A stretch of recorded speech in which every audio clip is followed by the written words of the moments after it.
সরাসরি আমার কাছে দলিল আছে। মেরাজের সম্পর্কে রোজার কোনো সবুত নেই এবং ওই রাত্রে কোনো ইবাদত নেই।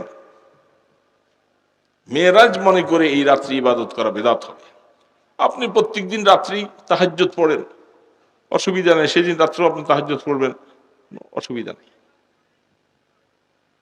কিন্তু সবে মেরাজকে কেন্দ্র করে সেই রাত্রে অতিরিক্ত কোনো আমল নাই। ফরজ নামাজ পড়ে না, সেদিন এসে মাশাআল্লাহ মসজিদে বসে থাকে। কি আশ্চর্য কারবার!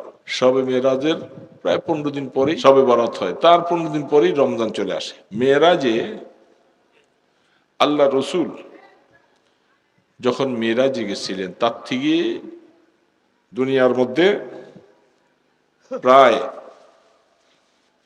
দীর্ঘ 20-22 বৎসর, 17-18 বৎসর রসুল হায়াতে বেঁচে ছিলেন।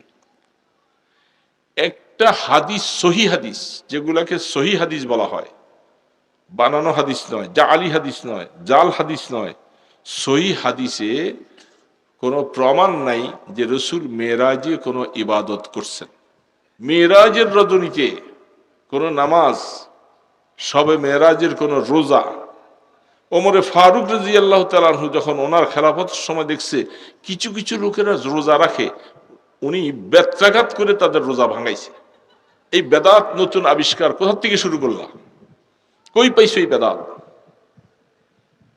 কে তোমাদেরকে ইজাজত দিছে? রাসূলের হাদিস নাই, তোমরা কোথা থেকে পাইলা? এমন একটা কাজটাকে সওয়াবের নিয়তে যারা করবে, এটাকে বেদাত বলা হয়। শরীয়তে নাই, আপনি আমল করলেন, কষ্ট করলেন, কোনো লাভ নেই।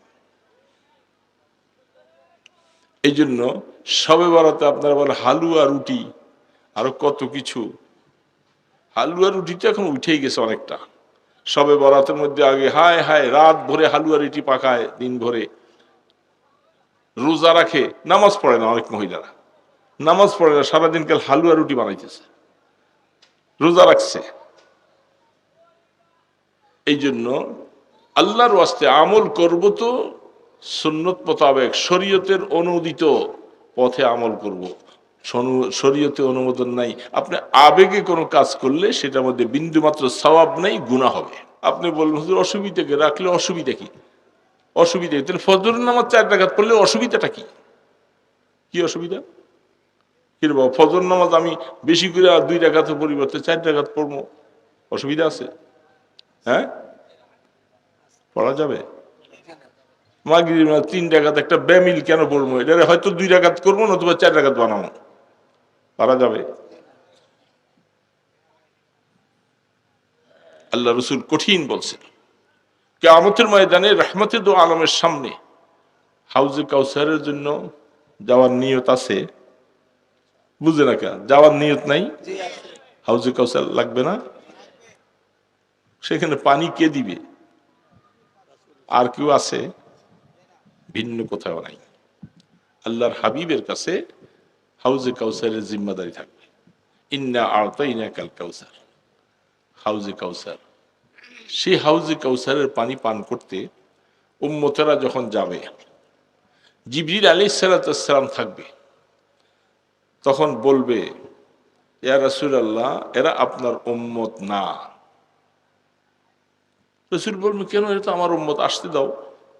তিনি বলবেন আপনি দুনিয়া থেকে চলে আসছেন, এরা আপনার দিনটাকে মন গড়া মতো বানাইয়া নিজেরা মন গড়া মতো দিন পালন করছে, আপনার তরিকা সুন্নতকে তারা আমল করে নাই।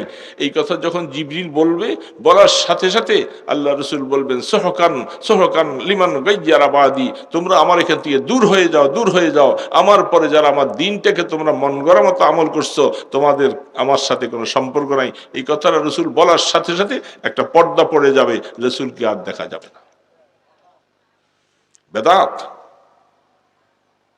বেদাত, বেদাতের মধ্যে হেদায়েত নেই। হায়াত লম্বা পাইয়া লাভ নেই যদি ঈমান না থাকে। ঈমান ছাড়া হায়াতের কোনো দাম নাই। আল্লাহ পাকের বহুত দয়া, বহু মায়া। আমাদের মতো কত বুদ্ধিমান জ্ঞানীমান বেশি বেশি মানুষ, আল্লাহ তাদেরকে ঈমান দেয় নাই, এরা ঈমান আনতে পারে নাই। অমুসলমান, কাফের, মুশরিক, বৌদ্ধ, খ্রিস্টান। আর আল্লাহ আমাদেরকে কত দয়া মায়া করছেন, আমাদেরকে ঈমান দিয়েছেন। শুকরিয়া আদায় করা দরকার না? বেশি বেশি শুকর আদায় করা দরকার ঈমানের উপরে। হাদিস শরীফের মধ্যে আসছেন, যারা ঈমানের উপরে বেশি বেশি শুকর আদায় করে আল্লাহ তাদের ঈমান বাড়িয়ে দেন। যেটা আল্লাহ পাক একবার বাড়াইয়ে দেন, আল্লাহ পাক সেটাকে ছিনেই নেন না। এই জন্য আমরা শুকর আদায় করলে যখন আল্লাহ ঈমান বাড়াইয়ে দিবেন, আল্লাহ আমাদের থেকে এটা কেড়ে নিবে না। এই জন্য ঈমানের উপরে শুকর আদায় করা বেশি বেশি দরকার। সবচেয়ে বড় দৌলত তো ঈমান। বাবা, ঈমানটুকু আমাদের আছে, এখন আমরা বিশ্বাস করতেছি, বাকি আল্লাহ পাকের কাছে কতটুকু মকবুল হয়েছেন এটা তো কারো জানা নাই। আমাদের ঈমান আল্লাহ কবুল করলেন কিনা এটা জানা আছে কারো? এতটুকু কথা হাদিসের মধ্যে পাওয়া যায়। আল্লাহ রাব্বুল আলামিন যদি কাহাকেও নেক আমল করার তৌফিক দান করেন, নামাজের তৌফিক দেন, জিকিরের তৌফিক দেন, তেলাওয়াতের তৌফিক দেন, রোজা রাখার তৌফিক দেন, বোঝা যায় যে আল্লাহ নিশ্চয়ই তাকে ভালোবাসেন। তৌফিকে খুদাবন্দি বাহানা মি জুইয়াত, বাহানা মি জুইয়াত। আল্লাহ পাক, এই জন্য আল্লাহর কাছে সবসময় তৌফিক চাইতে হবে। না চাইলে আল্লাহ পাক দেন না, এটা নিয়ম নাই। আল্লাহ পাক দিয়ে দিতে পারেন অনেক কিছুই, কিন্তু আল্লাহ পাকের কাছে চাইতে হবে। এই জন্য সূরা ফাতিহার মধ্যে আল্লাহ আমাদেরকে শিখাই দিয়েছেন, ইহদিনাস সিরাতাল মুস্তাকিম। সবসময় আল্লাহ পাকের কাছে সিরাতুল মুস্তাকিম চাইবা, এটা আল্লাহ পাক বলছেন। এই জন্য আল্লাহ পাক মেহেরবানি করে ঈমান দিয়েছেন। ঈমানটা যেন আল্লাহ আমাদের উপরে রাগ করে, আমাদের কোনো কথা শুনে আল্লাহ যেন রাগ করে আমাদের থেকে ঈমানটা ছিনে আর না নেন। বলেন আমিন। এই কথাটাও আল্লাহ পাক কোরআনে বলছেন, তোমরা আল্লাহর কাছে এই কথা বলবা যেন আল্লাহ যেন কখনো ঈমান ছিনিয়ে না নেয়। রব্বানা লা তুযিগ কুলুবানা বা'দা ইয হাদাইতানা ওয়া হাব লানা মিন লাদুনকা রাহমাহ ইন্নাকা আনতাল ওয়াহ্হাব। কোরআন শরীফের আয়াত না বাবা? মুনাজাত। কোরআন শরীফের মধ্যে মুনাজাতের অভাব নেই, অনেকগুলি মুনাজাত, প্রায় 30-40টা জায়গার মধ্যে আল্লাহ পাক রব্বানা রব্বানা দিয়ে সারা কোরআনের মধ্যে লিখছে। বান্দা আল্লাহর সাথে কিভাবে চাইবে এটার নিয়মটা, সিস্টেমটা আল্লাহ বানাই দিয়েছেন রব্বানা দিয়া। সারা কোরআন শরীফে আছে না রব্বানা? রব্বানা আতিনা, রব্বানা ফিদ দুনিয়া হাসানা, রব্বানা লা তুযিগ কুলুবানা, রব্বানা ইন্নানা আমান্না ফাকতুবনা, রব্বানা লা তুহাম্মিলনা। এরকম কোরআন শরীফে রব্বানা রব্বানা দিয়ে আল্লাহ পাক মেহেরবানি করে এগুলি আমাদের সামনে দান করেছেন। গোলাম, তুই যখন আমার কাছে কিছু চাইবি এরকম রব্বানা বলে বলে আমার কাছে চাইবা, আমি শিখিয়ে দিছি তোমাকে। সেইগুলোর মধ্যে একটা মুনাজাত, রব্বানা লা তুযিগ কুলুবানা বা'দা ইয হাদাইতানা। আল্লাহ বলতেছেন, আল্লাহ তুমি আমাকে হেদায়েত দিছো। হেদায়েত কে দিছে বাবা? আল্লাহ দিছে। তুমি আমাকে হেদায়েত দেওয়ার পরে আমার কোনো আচরণে, কোনো কাজে তুমি নারাজ হইয়া আমাকে হেদায়েত থেকে সরাই দিও না। জাইগে কলব মানে হলো তার দেলটা বেকা করে দেওয়া, হেদায়েত থেকে তাকে মাহরুম করে দেওয়া। এটা আল্লাহ পাক শিখিয়ে দিছে, তোমরা আমার কাছে এইভাবে দোয়া করবা। এই জন্য মুনাজাত করবার সময় এই দোয়াটা যাদের মুখস্থ আছে বেশি বেশি করে বলবো। আছে কারো মুখস্থ? যদি মুখস্থ নাও থাকে বাংলা শব্দটা তো বুঝছেন, যে আল্লাহ আমার দিলটা তুমি হেদায়েত দিয়েছো, কোনো সময় দিলটা হেদায়েত থেকে বাঁকা করে দিও না, হেদায়েত থেকে আমাকে সরাই দিও না। এই কথাটা বলতে পারবো না? রব্বানা লা তুযিগ কুলুবানা বা'দা ইয হাদাইতানা ওয়া হাব লানা মিন লাদুনকা রাহমাহ। কি আজীব দোয়া শিখিয়েছেন আল্লাহ। ওয়া হাব লানা মিন লাদুনকা রাহমাহ। হেবা, আমাদের দেশে হেবা, জমিন হেবা করে নাতিপুতিদেরকে। কাউকে সম্পত্তি কিছু দিতে হইলে বাবা অনেক সময় কি করে, তাদের নামে একটা হেবা দলিল করে করে বুঝেন নাই? আরে বাবা বুঝে না কেন, কচুয়ার মানুষ, রেজিস্ট্রি অফিস তো আপনাদেরই। হেবা দলিল করে না? হেবা দলিলের মধ্যে কি করে, একটা জায়নামাজ অথবা একদিল কোরআন শরীফের বিনিময়ে হেবা করে দেয়। এরকম দেখেন নাই আপনারা নাকি? বিনিময় কিছু নেই, একটা জায়নামাজের বিনিময়ে নাতিকে এই সম্পত্তিটা দাদা হেবা করে দিছে। একটা মসজিদে মাদ্রাসায় এতটুকু জায়গা সে হেবা করে দিছে, কারণ দলিল করতে গেলে অনেক টাকা খরচ হয়। এই জন্য হেবা দলিলে খরচ কম। কি খরচ কম না? আপনারা যদি না বুঝেন তাহলে তো আমি এটা বুঝাইতে পারবো না। হেবা দলিলে খরচ কম, এই জন্য কিছু সামান্য কিছুর বিনিময়ে একটা হেবা দলিল করে, বিনিময় নাই, এমনি। আল্লাহ পাক কোরআন শরীফের মধ্যে এই শব্দটা ব্যবহার করেছেন, ওয়াহাব লানা মিন লাদুনকা রাহমাহ। আল্লাহ আপনি আপনার পক্ষ থেকে আমাদেরকে রহমত হেবা করেন। তার মানে কি, আমাদের কাছে দিবার মতো কিছু নাই। আল্লাহ আপনি আমাদেরকে মুক্ত হেবার মতো, যেরকম দলিল হয় কোনো বিনিময় ছাড়া, আপনি মেহেরবানি করে আমাদেরকে এরকম বিনিময় ছাড়া হেবা করেন। দেখছেন, এটা দুনিয়ার কোনো মানুষ বানায় নাই, আয়াতটা তো আল্লাহ বানাই পাঠাইছে। তার মানে গোলাম, আমার কাছে তোরা এইভাবে চা, ওয়াহাব লানা মিন লাদুনকা রাহমাহ ইন্নাকা আনতাল ওয়াহ্হাব। আর আপনি তো সবসময় মুফত আপনার বান্দাকে অকাতরে সবসময় এইভাবে দান করেন, এটা আপনার বৈশিষ্ট্য, আপনার গুণ। আমাদেরকে এইভাবে দান করেন। ইমান দিয়েছেন আল্লাহ, ইমানটা আমাদের থেকে নিয়েন না। কিরে বাবা, ইমান নিয়ে গেলে আল্লাহ রসুল বলছেন, হাদিসের মধ্যে আসছে, শেষ জামানায় এরকম হালাত হবে, সকালে ইমানদার বিকালে কাফের, বিকাল বেলা ইমানদার সকালবেলা কাফের।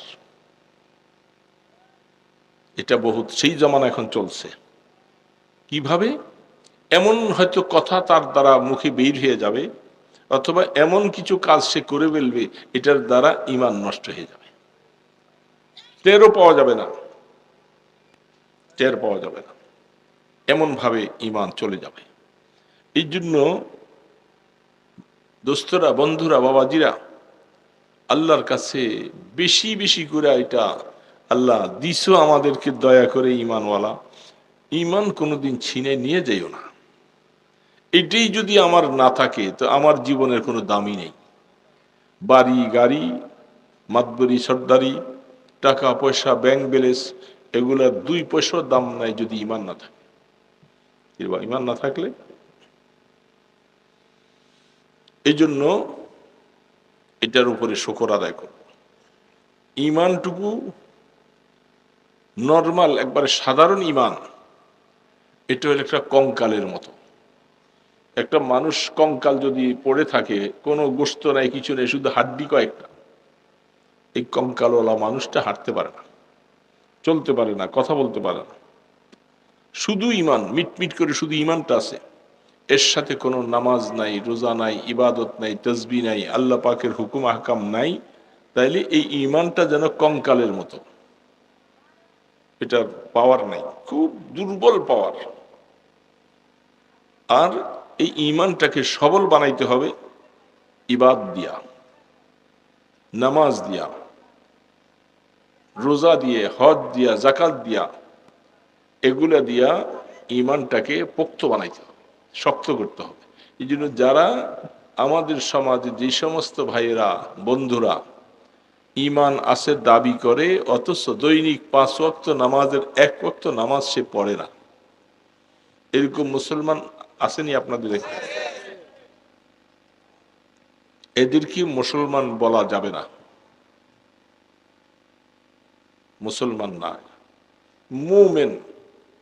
মুমিন মানে কোন রকম ঈমানটুকু একটু আছে, এই মিটমিট করে, কোন সময় আবার একটু বাতাসে পড়ে যাবে, তারা মুসলমান না, এরা শুধু কি মুমিন। মুমিন আর মুসলিমের মধ্যে অনেক পার্থক্য আছে। আল্লাহ পাক কোরআনে বলতেছে, ইয়া আইয়ুহাল্লাযীনা আমানু দুখুলু ফিস-সিলমি কাফা ওয়া লা তাত্তাবিউ খুতুওয়াতিশ শাইতান ইন্নাহু লাকুম আদুউম মুবিন। আল্লাহ পাক বলছেন, হে ঈমানদারেরা, তোমরা মুসলমান হও। বুঝছেন কথাটা?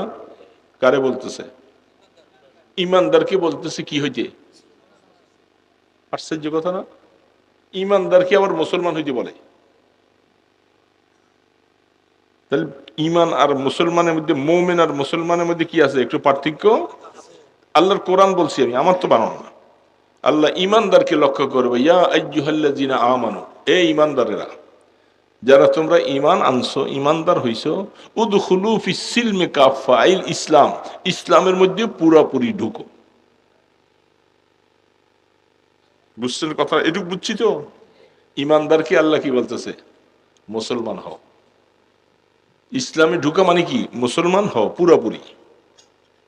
অন্য আয়াত আল্লাহ পাক বলে, লা তামুতুন্না ইল্লা ওয়া আনতুম মুসলিমুন, মৃত্যুবরণ করো না যতক্ষণ পর্যন্ত মুসলমান না হও। আল্লাহ এই কথা বলেন নাই মুমিন না হও, কি বলছে? মুসলমান না হওয়া পর্যন্ত কবরে আইসো না। বড় সাবধানের কথা। লা তামুতুন্না ইল্লা ওয়া আনতুম মুসলিমুন, তুমি মুসলমান হইয়া কবরে আইসো, শুধু মুমিন হইয়া না। বোঝা যাচ্ছে ইসলামটা একটা ব্যাপক জিনিস। আল্লাহ পাক হাদিসে জিবরিলের মধ্যে খুলে দেখেন, বুখারী শরীফ বিভিন্ন হাদিস, হাদিসে জিবরিল, জিবরিল আলাইহিস সালাম সরাসরি বাইতুল্লাহ ঘরের পাশে আইসা আমাদের নবীজিকে প্রশ্ন করেছিলেন 3টা প্রশ্ন। একটা প্রশ্ন করেছিলেন মাল ঈমান, এ রাসূল ঈমান কি জিনিস। 2 নম্বর প্রশ্ন করেছেন মাল ইসলাম, ইসলাম কি জিনিস। 3 নম্বর প্রশ্ন হইল মাল ইহসান, ইহসান কি জিনিস। এইখানের মধ্যে জিবরিল আলাইহিস সালাম 2টা শব্দ আনছেন, ঈমান ভিন্নভাবে, ইসলাম ভিন্নভাবে। বুঝছেন তো কথাটা? তাহলে বোঝা যায় ঈমান আর ইসলামের মধ্যে কি আছে? পার্থক্য। ঈমান হলো দিলের মধ্যে আমি আল্লাহকে বিশ্বাস করি, আখিরাত বিশ্বাস করি। এটা একজন মানুষ যদি বলল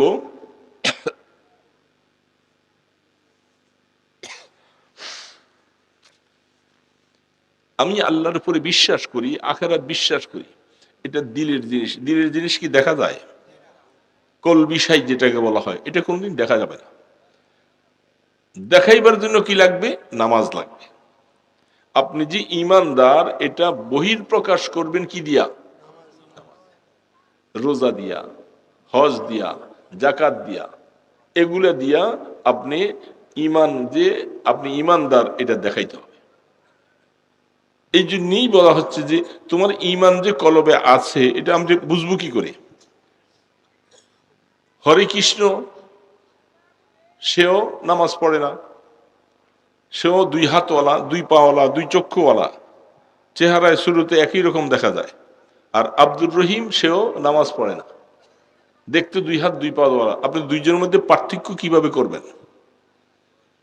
এ মোমেন আর সে যে মোমেন না, কেমনে পার্থক্য করবেন? আল্লাহ রসুল বলছেন সেইটা পার্থক্য করার জিনিস হলো তরকুস সালাহ।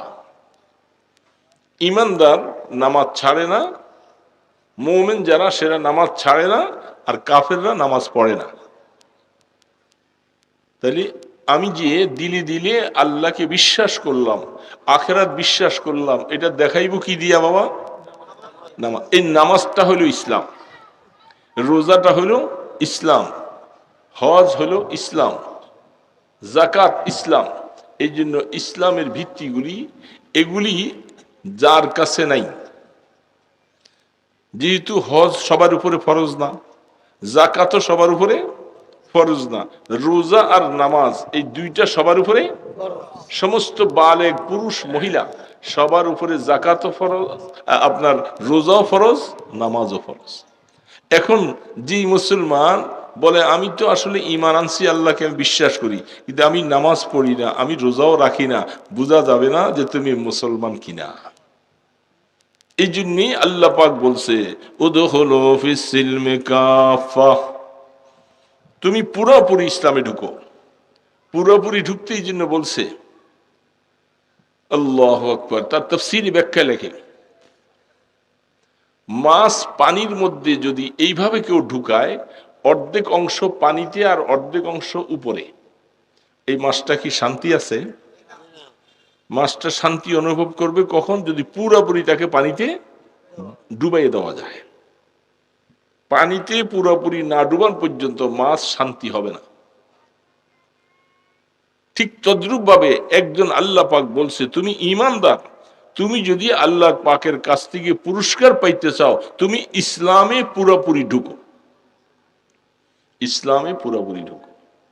জাকাত ফরজ হলে তুমি জাকাত দিবা, হজ তোমার উপরে যদি ফরজ হয় হজ করবা। আমাদের সমাজে বহু মানুষের উপরে হজ ফরজ হয়েছে, কিন্তু সে হজের মাসালা জানে না, এই জন্য হজে যায় না।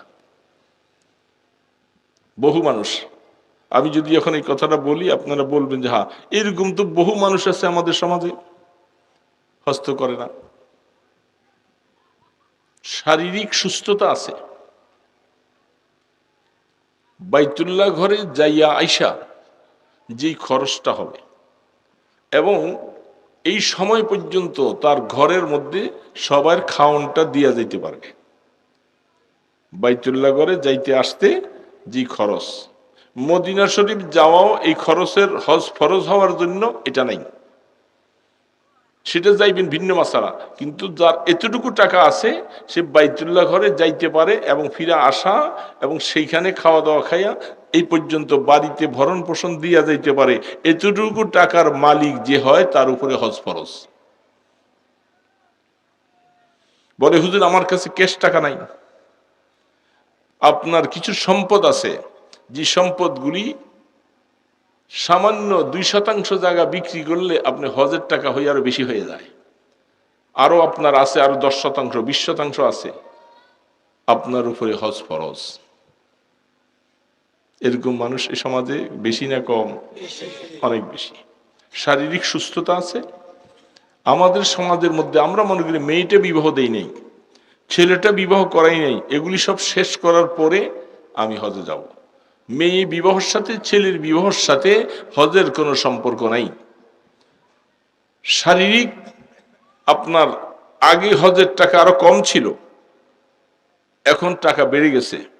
ওই সময় আপনার টাকা ছিল জান নাই, এখন তো আমি বলতেছি এত টাকা ব্যবস্থা করতে পারি না। শরীয়ত বলবে আপনি হজ না করার গুনাহ নিয়ে কবরে যাওয়া লাগবে, কারণ ওই সময় আপনার হজ ফরজ ছিল, আপনি কেন করলেন না, কেন দেরি করলেন?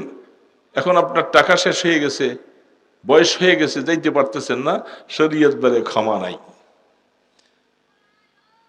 মাতা ইয়াহুদিয়্যা ওয়া নাসরানিয়্যা, রাহমাতে দো আলম বলে উম্মত হজ ফরজ হয়েছে হজ করলা না, তোমার মৃত্যুটা ইহুদি হয়ে আমারও অথবা নাসারা হয়ে আমারও, আমি নবীজির কোনো জিম্মাদারি নাই। নাউজুবিল্লাহ। কঠিন মাসালা। এরকম বহু মানুষ হজ ফরজ হয়েছে। শরীয়তের মাসালার মধ্যে বলছে ভুল করছো, আগে যাও নাই, এখন বয়স হয়ে গেছে, এখন তুমি তোমার ওসিয়ত করে যাইতে হবে যে আমার সম্পদ থেকে কাউকে বদলি হলেও আমার পক্ষ থেকে হজটা করবা। শরীয়ত বলতেছে যদি কাউকে বদলিও যদি করাইয়া দিতে পারো তাহলে হয়তো আল্লাহর আযাব থেকে একটু বাঁচতে পারো, নতুবা কিয়ামতের ময়দানে হজ না করার গুনাহ নিয়ে তোমাকে উঠতে হবে। তাহলে বলেন হজওয়ালা বহু মানুষ আছে। আল্লাহু আকবার। এই জন্য আল্লাহ রাব্বুল আলামিন তিনি কোরআনে বলছেন উদখুলু ফিস সিলমি কাফা, তুমি নামাজের মধ্যে, রোজার মধ্যে, হজের মধ্যে, যাকাতের মধ্যে, শরীয়তের হুকুম আহকামাত যেগুলি আছে এগুলোর মধ্যে পুরোপুরি ঢুকো। তোমার জবান দিয়া মিথ্যা আসবে না, তোমার কামাইয়ের মধ্যে হারাম আসবে না, তুমি কারো শেকায়েত গীবত করবা না, অন্যায়ভাবে কারো সম্পদ লুণ্ঠন করে নিবা না, কারো উপরে জুলুম করবা না, এইভাবে করে তুমি বেপরদা নারীদেরকে নিয়ে বেশি আনন্দ উল্লাস করবা না। এইভাবে শরীয়তের যা নির্দেশ আছে সবগুলাকে পুরাপুরি যদি পালন করতে পারো তাহলে তুমি মুসলিম, তাহলে তুমি মুসলিম। তার আগ পর্যন্ত এগুলি না হইলে তুমি মুমেন। মুমেন মুসলিম না। আর আল্লাহ বলছে যে মুসলমান না হইয়া কবরে ইব্রাহিম আলা নবীনা আলাইহিস সালাতু ওয়াস সালামকে আল্লাহ পাক বৃদ্ধ বয়সে একটা সন্তান দিছেন না, বুড়া কালে আল্লাহর কাছে চাইয়ে নিছিলেন। ছেলেটা যখন মোটামুটি 10-12 বৎসর এই বয়সে হওয়ার পরে আল্লাহ কিসের আদেশ করছিল বলেন? আপনাদের থেকে শুনি আমি কথাটা, বলেন। কোরবানি দেওয়ার। এটা ডাইরেক্ট আল্লাহ পাক বলেন নাই, স্বপ্নে দেখাইছে। আমার আল্লাহ পাকের কুদরত যে কত সুন্দর! ডাইরেক্ট যদি আমার আল্লাহ পাক কোরবানির আদেশটা দিয়ে দিতেন তাহলে সরাসরি ইসমাইল আলাইহিস সালামকে জবাই করা ফরজ হয়ে যেত। আমার আল্লাহ পাক স্বপ্নের মাধ্যমে বলতেছে ইন্নী রাআইতু ফিল মানাম আন্নী আযবাহুকা ফানজুর মাযা তারা, আমি স্বপ্নে দেখেছি তোমাকে আমি জবাই করতেছি। কত সুন্দর সিস্টেম আল্লাহ পাক। হ্যাঁ, ছেলে এই কথা বলতে পারতো, বাবা আপনি স্বপ্নে দেখছেন, স্বপ্নে এটা দেখার কারণে এটাকে পালন করতে হবে আর আমার জীবনটা এরকম ভাবে আমি দিয়ে দিব। ছেলে এটা বলতে পারতো না। ঠিক আছে, আপনাকে আমি বাবা পরিচয় না দিলাম, আমি চলে গেলাম আপনার থেকে, কোনোদিন জীবনে আব্বা বলে আর ডাকবো না, এটাও তো ছেলে বলতে পারতো। কি আশ্চর্য! ইয়া আবাতি ফাআল মা তুমার সাতাজিদুনি ইনশাআল্লাহু মিনাস সাবিরিন।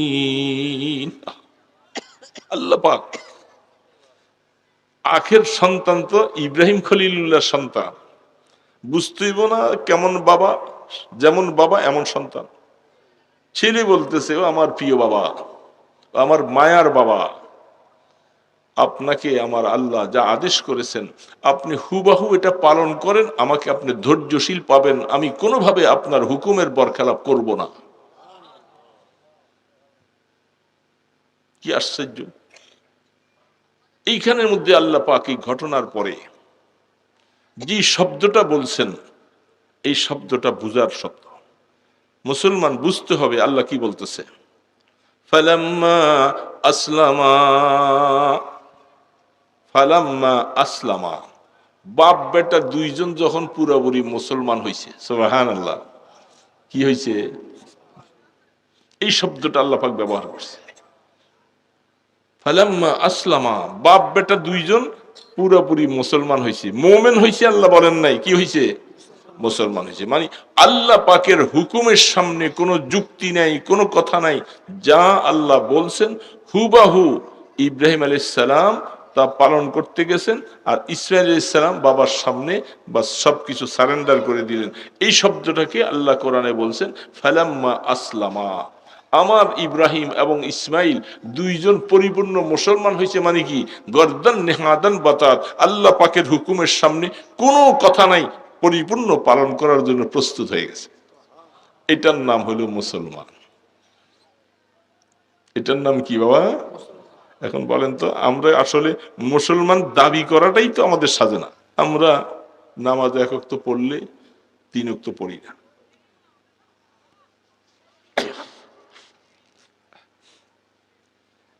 বলেন এরকম মানুষের সংখ্যা বেশি না কম? ঠান্ডা লাগছে বেশি। আবার বাজারে দোকানদারের অভাব নাই, কাস্টমারের অভাব নাই, নামাজের সময় মসজিদে মুসল্লির অভাব কি? এত বড় মসজিদ কচুয়া বাজারে, সব মানুষ যদি নামাজের সময় মসজিদে চলে আসতো, মসজিদ তিনটেও জায়গা হইতো না। এখন বলবেন যে হুজুর এরা ফাঁকে ফাঁকে এসে নামাজ পড়ে, কমপক্ষে জামাতে আসতে পারলেন না, কিন্তু আপনি যদি নামাজটাও যদি পড়ে না নেন, তাহলে এই শুধু ব্যবসার মধ্যে থাকলেন, আসর চলে গেল, মাগরিব চলে গেল, এসা বাড়িতে যে পড়বেন এটারও কোনো শিওর নাই। তাহলে আপনি ফজরের নামাজ যে আবার পড়বেন তারও হিসাব নাই। এই ধরনের সংখ্যার মানুষ মুসলমান মোমেন দাবিদার অনেক না বেশি? ট্রান্সপোর্ট লেভেলে দেখেন, ট্রাক বাস ইত্যাদি যত ট্রান্সপোর্ট লেভেলে আছে, হাজার হাজার শ্রমিক, গার্মেন্টসে হাজার হাজার নারী পুরুষ শ্রমিক, এরা তো নামের মধ্যে তো মুসলমান লেখে, নামের মধ্যে মুসলমান লেখে না, এরা নামের মধ্যে এরা মুসলিম, কিন্তু মুসলিমের প্রমাণ নাই, দেখাইবার মতো কোনো সুরত নেই। এই জন্য আমার আল্লাহ পাক বলতেছে মুসলমান না হইয়া কবরে আইসো না। তার মানে তোমার জীবনের নামাজ হতে হবে, রোজা হতে হবে, তেলাওয়াত হতে হবে, যেগুলি ফরজ ওয়াজিব তোমার জীবনে এগুলি ছাড়তে পারবা না। নফল কাজ কেউ বেশি পারি বা না পারি এটা দেখার বিষয় না, এটা যে করতে পারবো ভালো বাবা, জিকির আপনি করতে পারলে করলেন, না করতে পারলে, কিন্তু আপনাকে ফরজের ব্যাপারে তো কোনো ছাড় নাই। গতকাল এক মাহফিলে গেছিলাম, কোথায় জানো, ওই কুমিল্লার ক্যান্টনমেন্টে। একজন লোক আইসা বলতেছে হুজুর আপনার ইউটিউবে আপনার একটা বক্তৃতা শুনছি, আমি আলোচনা, আমি কাজা নামাজের ব্যাপারে বলছিলাম, বলে আমি ওইটা শোনার পরে থেকে হুজুর কাজা নামাজ শুরু করছি, আজ প্রায় 2-3 বছর ধরে আমার হিসাব করে জীবনের অতীতের কাজাগুলি শুরু করছি। শোনার পরে খুব খুশি লাগলো। আপনার জীবনের অতীতের নামাজ যেগুলি আপনি ছেড়ে দিয়েছেন, আপনি 30 বছরে আইসা নামাজি হয়েছেন, 40 বছরের সময় এসে নামাজি হয়েছেন, তার আগ পর্যন্ত জীবনে বালেগের পর থেকে নামাজ পড়েন নাই। এরকম বহুত মুরব্বীরা আছে না নাই? জীবনের শুরু থেকে 15 বছরের পর থেকে নামাজ পড়ে নাই, 25 বছরে যাইয়া 30 বছরে যাইয়া এখন রেগুলার হয়েছে। তাইলে এই যে জীবনের এত বছরের নামাজগুলি ছেড়ে দিলাম, এটা ক্ষমার কি ব্যবস্থা? কাজা করা লাগবে না? না শুধু গেলে এমনি বললে আল্লাহ মাফ করে দেব? কাজা আদায় করতে হবে, এটা শরীয়তের মাসালা। আল্লাহ রসুলের 4 ওয়াক্ত নামাজ কাজা হয়েছিলেন খন্দকের যুদ্ধে। কয় ওয়াক্ত? 4 ওয়াক্ত নামাজ খন্দকের যুদ্ধে কাজা হয়েছে। কাফির মুশরিকের সাথে লড়াই করতে গিয়ে এইভাবে তাদের সাথে মোকাবেলা চলছে, একটা সেকেন্ড সময় পাই নাই যে কমপক্ষে সাওয়ারির পিঠে দাঁড়াইয়া ইশারায় পড়বো, এই সুযোগও দেয় নাই তারা। আল্লাহ রসুল, সাহাবীরা বলছেন আল্লাহ পাক ওই কাফের মুশরিকদের কবরকে যেন আগুন দিয়ে ভরপুর করে দেয়, তারা আমার 4 ওয়াক্ত নামাজকে কাজা করে দিছে। 4 ওয়াক্ত নামাজ। এখন আল্লাহ রসুল বলতে পারতেন যে নামাজ যেগুলি কাজা হয়ে গেছে এগুলি বাস আল্লাহর কাছে মাপ চেয়ে নিব, কিন্তু হাদিস শরীফ খুলে দেখেন রসুল সাহাবাই কেরামদেরকে নিয়ে যুদ্ধের পরে এই 4 ওয়াক্ত নামাজ পুরোপুরি ভাবে কাজা আদায় করছে। তাহলে বোঝা যায় নামাজ কাজা হয়ে গেলে শুধু এমনি ক্ষমা চাইলে এটা ক্ষমা হবে না, কি করতে হবে? কাজা আদায়। আদায়ের সিস্টেমটা আমরা আমাদের দেশে, এই যে এখন সবে মেরাজ আসতেছে, আপনাদের দেশে তো আসতেছে নাকি, সবে মেরাজের প্রায় 15 দিন পরেই সবে কদর হয়, সবে বরাত হয়, তার 15 দিন পরেই রমজান চলে আসে। সবে মেরাজে কি করেন আপনাদের দেশে? এইখানে একটু বলেন না আমাকে। আমি আইসেই যখন ঢুকতেছি তখন আমার আগের হুজুর কি নাম জানি, মুফতি ইব্রাহিম সাহেব, উনি সবে মেরাজের আয়াত পড়ছেন, কিছু কথা বলতেছিলেন। সবে মেরাজে আপনারা কি করেন আমার একটু জানতে মনে চায় আর কি, তার দিয়ে একটা কথা বলবো। হ্যাঁ, সবে মেরাজে, মেরাজে হয় না সবে, সবে বরাতে? সবে বরাতে না হালুয়া রুটি হয়? হ্যাঁ, সবে মেরাজও কি হয়? হুজুর বলেন না কেন হায় হায়? মিষ্টি হয়, মসজিদে দেয় নাকি? কোথায় দেয়? মসজিদে। রোজা রাখে? হ্যাঁ, বলে না কা? আরে বাবা, না বললে তো আমি মাসালা কেমনে বলবো?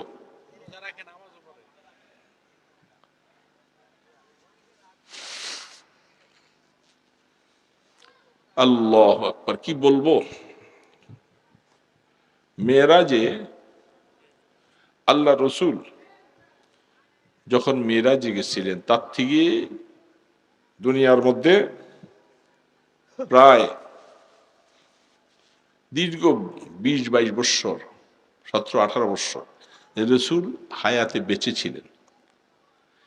একটা হাদিস, সহি হাদিস, যেগুলাকে সহি হাদিস বলা হয়, বানানো হাদিস নয়, জালি হাদিস নয়, জাল হাদিস নয়, সহি হাদিসে কোনো প্রমাণ নাই যে রসুল মেরাজে কোনো ইবাদত করছেন। বুঝে নিবেন, আমি বলে তো যাচ্ছি, বুঝে না আসলে এটাকে তাহকিক করবেন, প্রয়োজন বোধে আমাকে ফোন দিয়ে জানাবেন। উজানি মাদ্রাসা কাছে, কচুয়া মাদ্রাসা কাছে, আবু আলিফ সাহেবকে জিজ্ঞাসা করবেন, মাহবুব সাহেবকে জিজ্ঞাসা করবেন। জিজ্ঞেস না করে আপনারা যে আমল করতেছেন, আপনারা তো করসের মানুষ, প্রায় করসের কাছাকাছি তো নাকি? করসের অংশে এটা। উজানি মাদ্রাসার পিসা বুজুর্গ খুব মহব্বতের কোলের মানুষ আপনারা, করিষ্যা কইয়া ডাক দিত, তাই না? আমি উজানিতে বছর আসছে, এত কষ্ট হয়েছে আমার যাইতে, গাড়ি নিয়ে উঠতে পারি না, ভিড় ঝামেলা। প্রোগ্রাম ছিল আবার চাঁদপুরে আরখানে, মনে হয় 25 মিনিট থেকে হয়তো 26-27 মিনিট পর্যন্ত কিছু কথা বলে তাতে বলছে আমার একটু পার করে দাও, তার এত ভিড় ঝামেলা। তো আপনারা এখানে উজানির পাশে, কচুয়া মাদ্রাসার পাশের মানুষ, আপনারা যদি কোনো না যাই না ভুলে কোনো ভুল কাজ করেন, কোনো বেদাত যদি করেন, আল্লাহ আপনাকে ছাইড়া দিব না। ওই বনে জঙ্গলে দূরে সেইখানের কিছু মানুষ যদি তারা ভুল করে, বলবো হুজুর আমরা তো এটি জানি না, কোথাও শিখতে পারিনি, আপনাদেরকে ছেড়ে দিবে না। কারণ আল্লাহ পাক কোরআনে বলছে, ফাসআলু আহলা যিকরি ইন কুনতুম লা তা'লামুন। যখন কোনো দিনই মাসালা তোমরা জানবা না, তোমরা আহলে ইলমের কাছে যে জিজ্ঞাসা করো। মেরাজের রজনীতে কোন নামাজ, সবে মেরাজের কোন রোজা, ওমরে ফারুক রাদিয়াল্লাহু তাআলা আনহু যখন ওনার খেলাফতের সময় দেখছে কিছু কিছু লোকেরা রোজা রাখে, উনি বেত্রাঘাত করে তাদের রোজা ভাঙাইছে। এই বেদাত নতুন আবিষ্কার কোথা থেকে শুরু করলাম? কই পাইছো এই বেদাত? কে তোমাদেরকে ইজাজত দিছে? রাসূলের হাদিস নাই, তোমরা কোথা থেকে পাইলা? খুতবার মধ্যে একটা হাদিস দেখায়, আবু হুরায়রা রাদিয়াল্লাহু তাআলা থেকে বর্ণনায়, এটা হাদিস সহিহ না, জাল হাদিস। এই জন্য আমি অনুরোধ করব, বলে গেলাম, আপনারা এই দুই জায়গায় এই মাসালাটা জিজ্ঞাসা করে আমল করেন, তা না হলে বেদাত, বেদাতের মধ্যে হেদায়েত নেই। বেদাতের মধ্যে কি নাই? হেদায়েত নেই। হারামের মধ্যে আরাম নেই। মনে রাখতে হবে, বেদাত যেটা রসুল করেন নাই, এমন একটা কাজটাকে সওয়াবের নিয়তে যারা করবে, এটাকে বেদাত বলা হয়। শরীয়তে নাই, আপনি আমল করলেন, কষ্ট করলেন, কোনো লাভ নেই। এই জন্য সবে বরাতে আপনারা বলেন হালুয়া রুটি, আরো কত কিছু। হালুয়া রুটিটা এখন উঠেই গেছে অনেকটা। সবে বরাতের মধ্যে আগে হায় হায় রাত ভরে হালুয়া রুটি পাকায়, দিন ভরে রোজা রাখে, নামাজ পড়ে না। অনেক মহিলারা নামাজ পড়ে না, সারাদিন কাল হালুয়া রুটি বানাইতেছে, রোজা রাখছে। এই জন্য আল্লাহর ওয়াস্তে আমল করব তো সুন্নত মোতাবেক, শরীয়তের অনুদিত পথে আমল করব। শরীয়তে অনুমোদন নাই, আপনি আবেগে কোনো কাজ করলে সেটার মধ্যে বিন্দুমাত্র সওয়াব নেই, গুনাহ হবে। যাই হোক, মাঝখান দিয়ে একটা কথা বললাম জুমলায় মুতারেদা। আপনি বললেন হুজুর অসুবিধা কি, রাখলে অসুবিধা কি? অসুবিধা কি? তাহলে ফজরের নামাজ 4 রাকাত পড়লে অসুবিধাটা কি? কি অসুবিধা? কি রে বাবা, ফজর নামাজ আমি বেশি করে 2 রাকাতের পরিবর্তে 4 রাকাত পড়বো, অসুবিধা আছে? হ্যাঁ, পড়া যাবে। মাগরিব 3 রাকাত একটা বেমিল কেন পড়বো? এটা হয়তো 2 রাকাত করবো, নতুবা 4 রাকাত বানাবো, পারা যাবে। আল্লাহ রসুল কঠিন বলছেন, কিয়ামতের ময়দানে রহমতে দো আলমের সামনে হাউজে কাউসারের জন্য যাওয়ার নিয়ত আছে? বুঝে না, কে যাওয়ার নিয়ত নাই? হাউজে কাউসার লাগবে না? সেখানে পানি কে দিবে? আর কেউ আছে? ভিন্ন কোথাও নাই। আল্লাহর হাবিবের কাছে হাউজে কাউসারের জিম্মাদারি থাকবে। ইন্না আ'তাইনা কাল কাউসার, হাউজে কাউসার। সেই হাউজে কাউসারের পানি পান করতে উম্মতেরা যখন যাবে, জিবরিল আলাইহিস সালাম থাকবে, তখন বলবে ইয়া রাসূলুল্লাহ, এরা আপনার উম্মত না। রাসূল বলবেন কেন? এটা তো আমার উম্মত, আসতে দাও। তিনি বলবেন আপনি দুনিয়া থেকে চলে আসছেন, এরা আপনার দিনটাকে মন গড়া মতো বানাইয়া নিজেরা মন গড়া মতো দিন পালন করছে, আপনার তরিকা সুন্নতকে তারা আমল করে নাই। এই কথা যখন জিবরিল বলবে, বলার সাথে সাথে আল্লাহ রসুল বলবেন সহকান সহকান লিমান গাইয়ারা বাদি, তোমরা আমার এখান থেকে দূর হয়ে যাও, দূর হয়ে যাও। আমার পরে যারা আমার দিনটাকে তোমরা মন গড়া মতো আমল করছো, তোমাদের আমার সাথে কোনো সম্পর্ক নাই। এই কথাটা রসুল বলার সাথে সাথে একটা পর্দা পড়ে যাবে, রসুলকে আর দেখা যাবে না। বেদাত, বেদাত, বেদাতের মধ্যে হেদায়েত নেই। আবু বকর সিদ্দিক রাদিয়াল্লাহু তাআলা আনহু একটা হাদিস বয়ান করেন, শয়তান সে বলতেছিল আমি বনি আদমকে, তাকে অনেক সময় চেষ্টা করেছি নেক আমল থেকে ফিরে রাখার জন্য, ফিরে রাখতে চাই, দেখি যে নারা ফিরে থাকে না। তখন আমি তাদের মধ্যে বেদাত আবিষ্কার করাইছি যে তোরা এটাকে সওয়াব মনে করে কর, সময় তোদের নষ্ট হয়ে যাবে, রেজাল্ট তোরা আল্লাহর কাছে কিছু পাবি না। এই জন্য বেদাতগুলি আবিষ্কার করেছে। দোস্ত, বেদাতের মধ্যে কোনো হিদায়ত নেই, মনে রাখবেন। এই জন্য এই কাজটুকু আপনারা একটু জিজ্ঞাসা করতে পারবেন তো কচুয়াতে, উজানিতে, জামাতের নারায়ণগঞ্জের দিয়ে একটু হুজুর এই কথাটা বলছেন, হুজুর কতটুকু সহি বলবেন। সরাসরি আমার কাছে দলিল আছে, মেরাজের সম্পর্কে রোজার কোনো সবুত নেই এবং ওই রাত্রে কোনো ইবাদত নেই। মেরাজ মনে করে এই রাত্রি ইবাদত করা বেদাত হবে। আপনি প্রত্যেক দিন রাত্রি তাহাজ্জুদ পড়েন, অসুবিধা নেই, সেদিন রাত্রেও আপনি তাহাজ্জুদ পড়বেন, অসুবিধা নেই। কিন্তু সবে মেরাজকে কেন্দ্র করে সেই রাত্রে অতিরিক্ত কোনো আমল নাই। ফরজ নামাজ পড়ে না, সেদিন এসে মাশাআল্লাহ মসজিদে বসে থাকে, কি আশ্চর্য কারবার। আমাদের শহরও আছে এরকম, যে সমস্ত বেদাতিগুলি মসজিদগুলি আছে, আজানের আগে সালাতু সালাম পড়ে, আজানের পরে দোয়া পড়ে মাইক দিয়ে লম্বা লম্বা করা কিছু বেদাতি মসজিদ আছে, তারা সারা রাত মসজিদ খুলে রাখে। কিছু কিছু ছেলে পেলেরা আইসা রাত ভরে এরা নামাজ পড়ে, অথচ ফরজ নামাজ পড়ে নেই সারাদিন এক ওয়াক্ত। এই জন্য আল্লাহর রাস্তে বলবো, মাসালটা বলে গেলাম, আমল করার চেষ্টা করব। তো আমি যে আয়াতটা পড়েছি এর উপরে অসুবিধা হইতেছে না? আল্লাহ তাবারক ওয়া তাআলা সূরা আল ইমরানের আয়াতটার সামনে আরেকটা আয়াত আছে, এরপরে আরেকটা আয়াত আছে। এই মজমুনের উপরে কথাগুলি আল্লাহ পাক কি জামে মানে কথা বলছেন, এগুলি তেলাওয়াত করলে আকল হয়রান হয়ে যায়। আমার আল্লাহ কিভাবে বলতেছেন, ওয়াসারিউ ইলা মাগফিরাতিম মির রাব্বিকুম ওয়া জান্নাতিন আরদুহা কাআরদিস সামাওয়াতি ওয়াল আরদ উইদ্দাত লিল মুত্তাকিন। আল্লাহ পাক বলছেন, এ আমার বান্দা বান্দি, সারিউ ইলা মাগফিরাতিন, আল্লাহ পাকের ক্ষমার দিকে তোমরা দৌড়াও।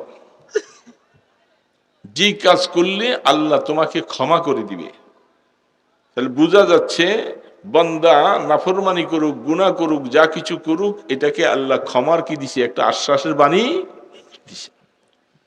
ওয়াসারিউ ইলা মাগফিরাতিম মির রাব্বিকুম। বড় আজীব কথা। আল্লাহ পাক আয়াতের মধ্যে প্রথম কথাটা মাগফিরাতের কথাটা আগে আনছে, জান্নাতের কথাটা পরে আনছে। ওয়াসারিউ ইলা মাগফিরাতিম মির রাব্বিকুম, তোমাদের রবের পক্ষ থেকে যে আল্লাহ তোমাদেরকে মাগফিরাত করবেন। মাগফিরাত মানে কি? মাফ করে দিবেন। যেই রাস্তায় হাঁটলে আল্লাহ মাফ করবে, তোমরা সেই রাস্তার দিকে দৌড়াও। তার মানে হলো সেই কাজগুলি নিজের জীবনে আমল করো। নামাজ পড়লে আল্লাহ মাফ করবে, রোজা রাখলে আল্লাহ মাফ করবে, কোরআন তেলাওয়াত করলে আল্লাহ মাফ করবে, হ্যাঁ, দান ও খয়রাত করলে আল্লাহ মাফ করবে, মসজিদের দিকে দৌড়ে গেলে মাফ করবে। এক কথায় যেগুলি নেক আমল, শরীয়তে অনুমোদিত, এই সমস্ত আমলগুলি করলে আল্লাহ পাক বলছে এটাই আমার দিকে তোমার দৌড়ানো হবে। সারিউ মানে দৌড়াও, দৌড়াও তুমি আমার দিকে। কোন দিকে? মাগফিরাতের দিকে। মাগফিরাতের দিকে, মাগফিরাতের দিকে দৌড়িতে বলছে। আর ওই জান্নাতের দিকে, এই জন্য জান্নাতের কথাটা পরে বলছেন। তার মানে হলো আল্লাহ পাক আগে মাগফিরাত করবেন, মাগফিরাত হয়ে গেলে জান্নাত তো অনিবার্য হয়ে যাবে, তাই না? মাগফিরাত হয়ে গেলে জান্নাত অটোমেটিক হবে। তো আল্লাহ পাক বলতেছেন ওই জান্নাতের দিকে দৌড়াও, যে জান্নাতের প্রস্থটা একটা দৈর্ঘ্য একটা প্রস্থ আছে না? আপনাদের দেশে কি বলে? দৈর্ঘ্য প্রস্থ আছে নাকি? একটা মানুষের দৈর্ঘ্য হইল খাড়া লম্বা, প্রস্থ হইল তার সিনাটা এটা, হ্যাঁ। এই প্যান্ডেলের মধ্যে একটা দৈর্ঘ্য আছে, একটা প্রস্থ আছে। তো আল্লাহ পাক বলতেছে ওই জান্নাতের দিকে দৌড়াও, যে জান্নাতের প্রস্থটা, দৈর্ঘ্যের কথা আল্লাহ বলেন নাই। দৈর্ঘ্য সম্পর্কে তোমরা হিসাব করো।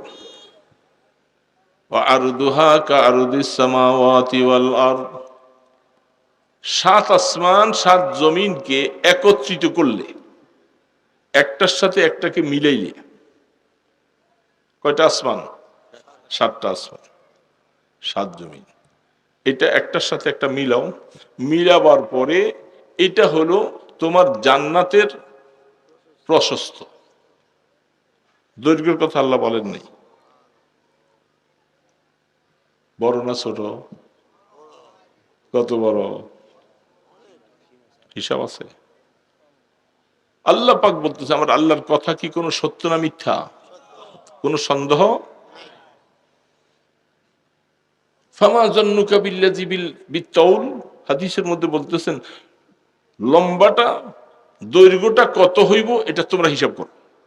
যেই জান্নাতের প্রশস্তটা এত বড়, প্রস্থটা এত বড়, এটা দৈর্ঘ্য কত বেশি এটা তোমরা বলো। এবং আল্লাহ সুবহানাহু ওয়া তাআলা বলছেন এই জান্নাতটা আমি তৈরি করছি মুত্তাকিদের জন্য। সুবহানাল্লাহ। কাদের জন্য?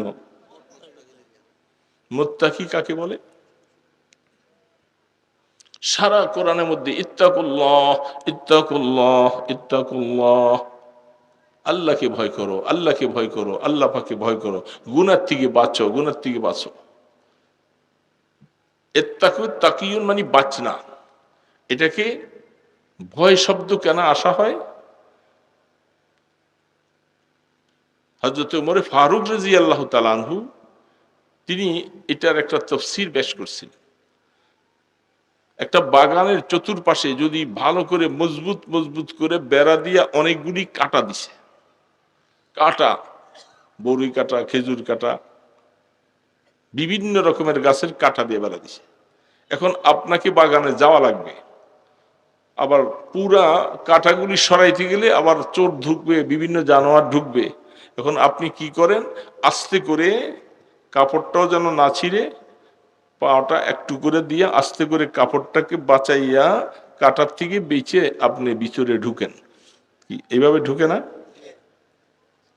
কাটার থেকে বাঁচলাম।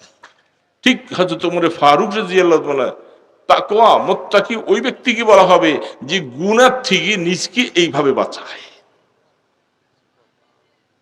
গুনাহ থেকে নিজকে এইভাবে বাঁচায়, হারামের দিকে নজর করে না, বেগানা নারী সামনে পড়লে চক্ষুটাকে নিচে করে ফেলে, বেপর্দায় চলে না, ব্যবসার মধ্যে কখনো হারাম আনে না, মিথ্যা কথা বলে না, গীবত করে না, চুগলখুরি করে না, কারো হক নষ্ট করে না, শরীয়ত সম্মত জীবন যাপনটা করে, এটাকে বলা হয় মুত্তাকি। কারণ গুনাহ দেখলে সে বিষাক্ত সাপের মতো মনে করে বাঁচার চেষ্টা করে। আল্লাহ পাক বলছেন উইদ্দাত লিল মুত্তাকিন, আমি এই মুত্তাকিদের জন্য ওই জান্নাত তৈরি রাখছি। এখন কথা তো বলছি, কোরআনের কথা আমিও বলছি, আপনারা শুনছেন, এই আয়াত তো আমারও দরকার, আপনারাও। এখন হালাতের দিকে নজর করলে দেখি মুত্তাকি তো হতে পারিনি। মুত্তাকি হওয়ার জন্য যে বৈশিষ্ট্য, যেভাবে এরকম ভাবে কি জীবন গড়াইছি? আমি আমার কথা বলতেছি, আপনারা বলেন এইভাবে জীবন গড়াইছি বাবা? দেখেন আল্লাহ পাক সামনের আয়াতে বলতেছেন ওয়াল কাযিমিনাল গায়যা ওয়াল আফিনা আনিন নাস ওয়াল্লাহু ইউহিব্বুল মুহসিনিন الذين ينفقون في السراء والضراء والكاظمين الغيظ والعافين عن الناس। এই আয়াতটার পরে যাইয়া এটা লাগাই দিছে। আল্লাহ পাক বলতেছে দেখেন, যারা অনেক সময় দুঃখে সুখে কষ্টে থাকুক আর স্বচ্ছন্দ অবস্থায় থাকুক, তারা জানি আল্লাহর রাস্তায় কিছু দান করে। কি করে? আল্লাহর রাস্তায় সচ্ছলতা হোক অথবা অসচ্ছলতা হোক, যে কোনো অবস্থাতে থাকুক, তারা যেন আল্লাহ পাকের রাস্তায় কিছু দান করে। যেটা কি হযরতে ফাতেমা রাদিয়াল্লাহু তাআলা আনহাকে আল্লাহ রাসূল বলছিলেন, ইনকিজি মিনান নার ওয়ালাউ বিশিক্কি তামরা, এ ফাতেমা জাহান্নাম থেকে বাঁচো যদি একটা খেজুরের একটা চিলকাও দান করে হয়। ফাতেমা রাদিয়াল্লাহু তাআলা বলতেছে, অথচ ফাতেমা জান্নাতের সর্দারিনী, হুরু গেলমান, জান্নাতের সমস্ত যারা জান্নাতে মহিলা অঙ্গনে যারা যাবে সকলের নেতা, সকলের সর্দারিনী হবে ফাতেমাতু জোহরা রাদিয়াল্লাহু। ওনাকে রাসূল বলতেছেন আনকিজি মিনান নার, এ ফাতেমা জাহান্নাম থেকে বাঁচাও যদি খেজুরের একটা চিলকাও দান করে পারো। তাহলে বোঝা যাচ্ছে যে লোকটা গরিব হাত পাতে, এই যে রাস্তায় মসজিদের দোকানে আছে না, মসজিদের সামনে বিভিন্ন সময় গরিব নাম হাত পাতে, এই আয়াতের তাফসীরের মধ্যে লিখছে আপনি তো 10 টাকা দান করলেন, 100 টাকা দান করলেন, ওই মিসকিন যে মানুষের থেকে টাকা উঠায় তারও ক্ষমতা আছে সে একটা পয়সা হলেও যেন দান করে। তাকেও বলা হয়েছে তুমিও সবসময় হাত পাইতো না, ইয়াদুল উলিয়া খায়রুম মিন ইয়াদিস সুফলা, উপরের হাত নিচের হাত থেকে উত্তম, এই জন্য তুমি সবসময় হাত পাততেছ। তুমি যদি 10 টাকা সারাদিন পেয়ে থাকো, এখান থেকে কমপক্ষে 4 আনা পয়সা হলে তুমি আল্লাহ রাস্তায় দান করো। এই জন্য আল্লাহ পাক বলতেছে ইউনফিকুনা ফিস সাররাই ওয়াদ দাররা, এটা বলার পরে আল্লাহ পাক বলে ওয়াল কাযিমিনাল গায়যা ওয়াল আফিনা আনিন নাস। এটার মধ্যে আইসা আমরা অনেকেই ধরা পড়ে যাব। আল্লাহ পাক বলছেন যারা গোস্সার সময় গোস্সাকে হজম করে, আমাদের জীবনে গোস্সা আছে না নাই? কি রে বাবা, নাই? প্রত্যেকের জীবনে কিছু না কিছু গোস্সা আছে। আপনজনের সাথে হোক, স্ত্রীর সাথে হোক, ছেলেদের সাথে হোক, পাশের প্রতিবেশীর সাথে হোক, যে কোনো সাথে জীবনে একটু একটু গোস্সা হই না হই। আল্লাহ সুবহানাহু ওয়া তাআলা বলছেন গোস্সা আল্লাহ পাক সৃষ্টি করে আপনার আমার প্রত্যেককে দিয়েছেন, গোস্সা ছাড়া মানুষ খুঁজে পাওয়া যাবে না। সব মানুষের মধ্যে যেটা আল্লাহ সৃষ্টির মধ্যে দেয় এটাকে এজালা করা যাবে না, দূর করা যাবে না, এটাকে এমালা করতে হবে, ডাইভার্ট করে দিতে। আপনি চেষ্টা করলে গোস্বাকে টোটালি শরীর থেকে ফালাই দিতে পারবেন না। কি লিগা? এটা আল্লাহ সৃষ্টির সময় আমাদের ভিতর দিয়েছেন, কারণ এটা সময় মতো আবার কাজও লাগবে। কিন্তু গোস্বা যে কোনো জায়গার মধ্যে গোস্বা করতে পারবে না। আল্লাহ পাক বলতেছে জীবনে গোস্বার কারণে দাম্পত্য জীবনটা কত বউ তালাক হয়ে যায়। ঘরের মধ্যে বউর সাথে এক কথা দুই কথা রাগ হইতে হইতে হান্ডি বাতিল ভাঙ্গিয়া এটা সেটা সুকেশ ভাঙ্গিয়া বউরে তালাক দিয়ে দেয়। কিসের কারণে? গোস্বা, রাগের কারণে না। এই জন্য হাদিসের মধ্যে বিভিন্ন কথা আসছে, যখনই তোমার মধ্যে রাগ আসে, রাগটা শয়তানের পক্ষ থেকে আসে। রাগ কিসের থেকে আসে? শয়তানকে আগুন দিয়ে তৈরি করা হয়েছে, রাগটা শয়তানের থেকে উৎপন্ন হয়। এই জন্য তুমি যদি দাঁড়াইয়ে থাকো, বসে যাও, বসে থাকলে শুয়ে যাও, এরপরে রাগ না কমলে তাড়াতাড়ি অজু করো। অজুর দ্বারা, পানির দ্বারা যেরকম আগুন নিভে যায়, তুমি অজু করলে তোমার রাগ থেমে যাবে। আর যদি রাগটা থামাইতে না পারো, এর দ্বারা তোমার জীবনে অনেক ক্ষতি হয়ে যাবে। পারিবারিক জীবনে যদি এরকম রাগের সাথে বউ তালাক দিয়ে দেয়, 2 ঘন্টা পরে চিন্তা করে দেখায় করলামটা কি। এখন তো পোলাবেন কান্দে, বউ কান্দে, নিজেও কান্দে, হুজুরের কাছে দৌড়ায়, হুজুর আমি রাগ করিয়া এই কথা বলছি, 3 কথা বলে ফেলছি, আমার বউটা কি আছে নাকি। কি চিন্তা পড়ে যায় না? যত অশান্তির মধ্যে পড়ে যায়, এই অশান্তি আর সহজে ফিরানো যাবে?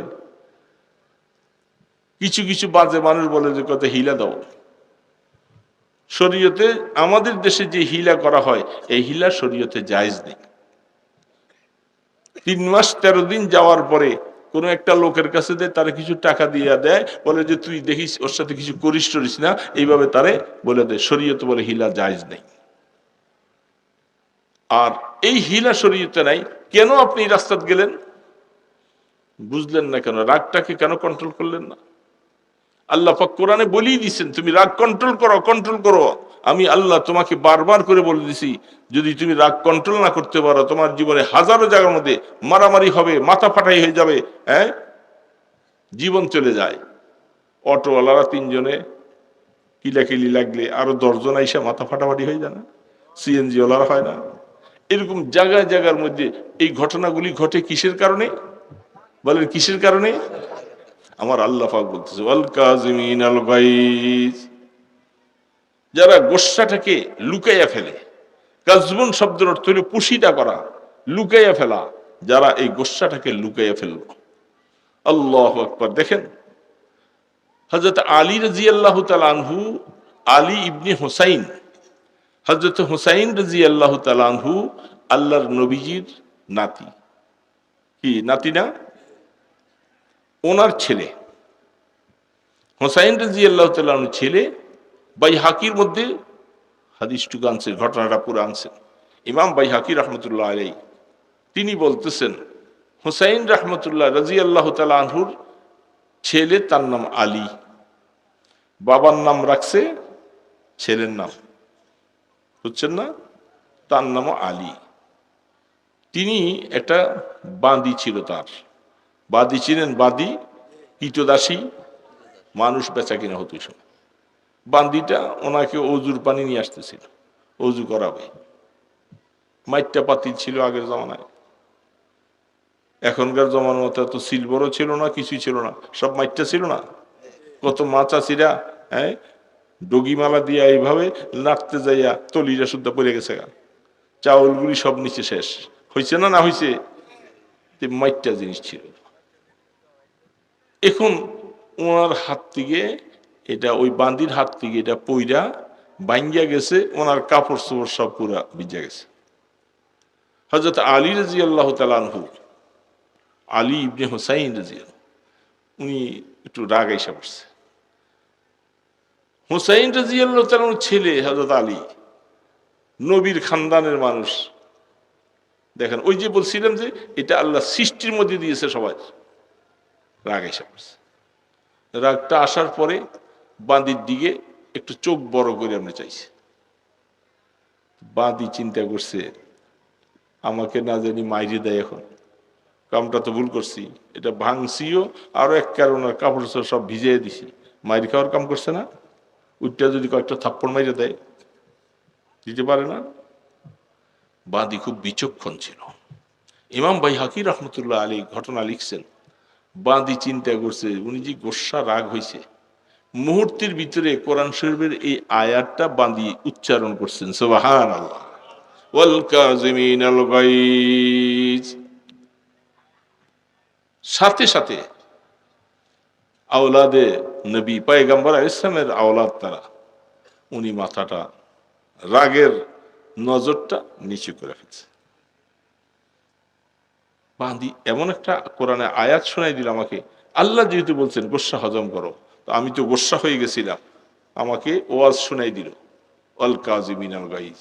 আল্লাহ পাক বলছে যারা গোস্বা হজম করতে পারে, আল্লাহ বলছে গোস্বা হজম করো, হজম করো, তিনি গোস্বা হজম করলেন। গোস্বা হজম করার পরে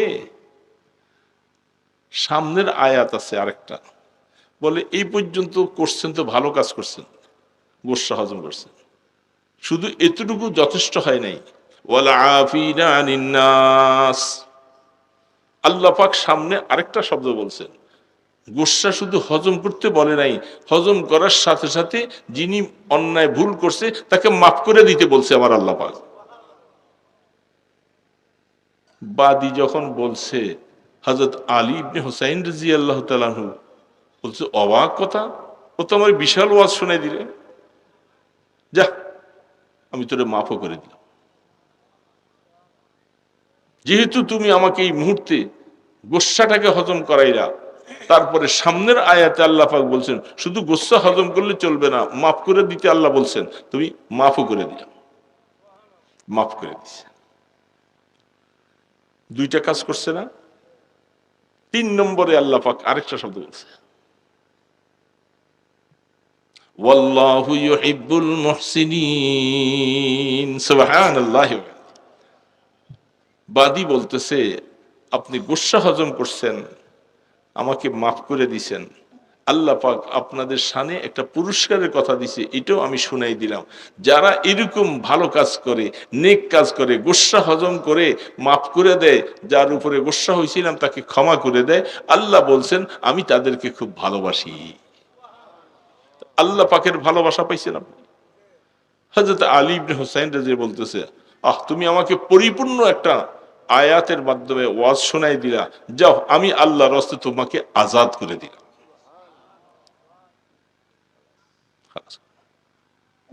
এরপরে যে আল্লাহ পাক বলছেন, হ্যাঁ, والذين إذا فعلوا فاحشة أو ظلموا أنفسهم ذكروا الله فاستغفروا لذنوبهم ومن يغفر الذنوب إلا الله।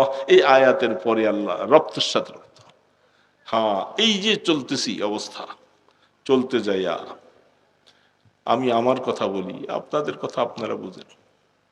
আল্লাহ বলতেছেন, এ আমার বান্দা বান্দিরা শুন, তোরা তো যেই দুনিয়ার মধ্যে গেছস সেখানে নিশ্চয়ই তোদের অনেক গুনাহ হয়ে গেছে, অনেক গুনাহ হয়ে গেছে, অনেক গুনাহ করে ফেলছি। আল্লাহ পাক বলতেছে যাদের মধ্যে এরকম হয়ে গেছে, গুনাহ অনেক করে ফেলছো, ওয়াল্লাযীনা ইযা ফাআলু ফাহিশাতান আও যালামু আনফুসাহুম, যারা নিজেরা ফাহিশা গুনাহ করেছো, নিজের আল্লাহর হুকুম অনেকগুলি লঙ্ঘন করে ফেলছো, তোমাদের জন্য একটা রাস্তা আল্লাহ খুলে দিয়েছেন, তোমরা কি করো, আল্লাহর কাছে ফিরে আসো, আইসা নিরিবিলি হও, যাকারুল্লাহ, বেশি বেশি করে আল্লাহকে স্মরণ করো, আল্লাহকে ডাকো, আল্লাহর জিকির করো, আর বারবার করে মাফ চাও, আল্লাহ ভুল করে ফেলছি, ভুল করে ফেলছি, আমাকে মাফ করে দাও, আমি অনেক গুনাহ করে ফেলছি, ক্ষমা চাও। যখন বারবার করে তুমি আল্লাহর কাছে ক্ষমা চাইবা, ওমাইয়া গফিরুজ যুনুবা ইল্লাল্লাহ, আর তুমি এই কথা ভালো করে ইয়াকিন করে জানো যে গুনাহ মাফ করার ক্ষমতা পৃথিবীতে কারো নাই, শুধু ইল্লাল্লাহ, একমাত্র আল্লাহ তোমারই আছে, আর কারো নাই।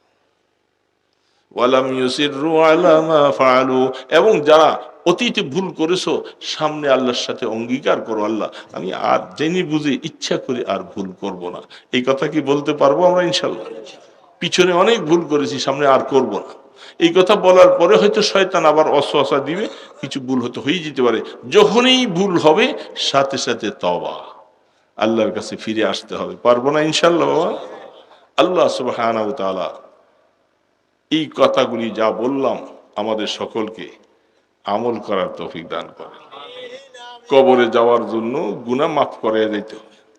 কারো হক যদি আমার কাছে পাওনা থাকে, গালি দিছি, টাকা পয়সা আত্মসাৎ করেছি, এক বিঘত জায়গা জবরদখল করে নিছি, অথবা তার বিরুদ্ধে সমালোচনা করেছি, এগুলি সব পরের হক। এগুলি সব আল্লাহ রসুল বলছে উম্মত কবরে আসার আগে এগুলি সব পরিষ্কার। তুই কবরে আসলে শান্তি পাবি না।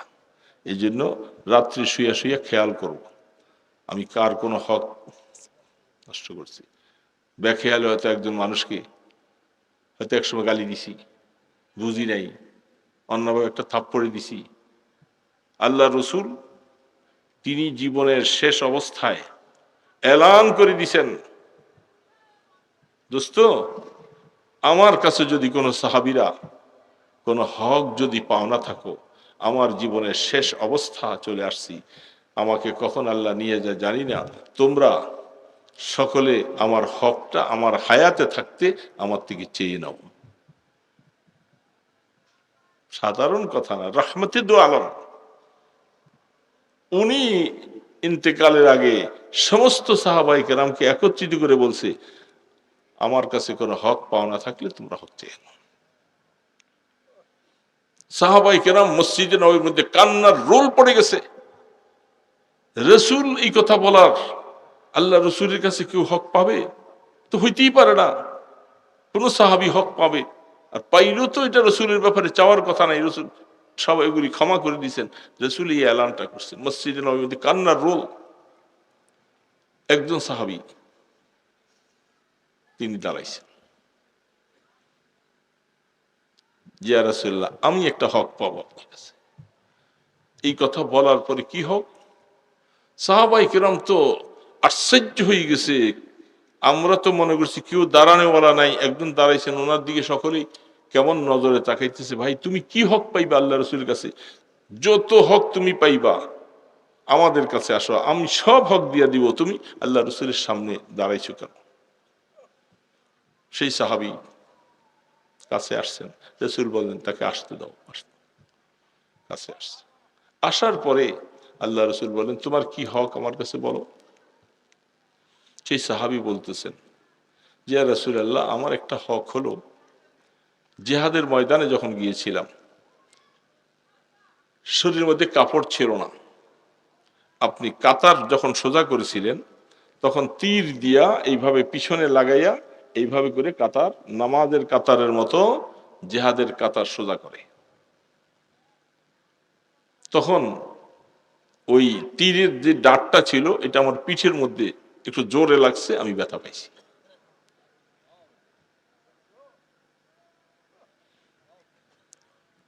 আল্লাহ রসুল খেয়াল হয়ে গেছে,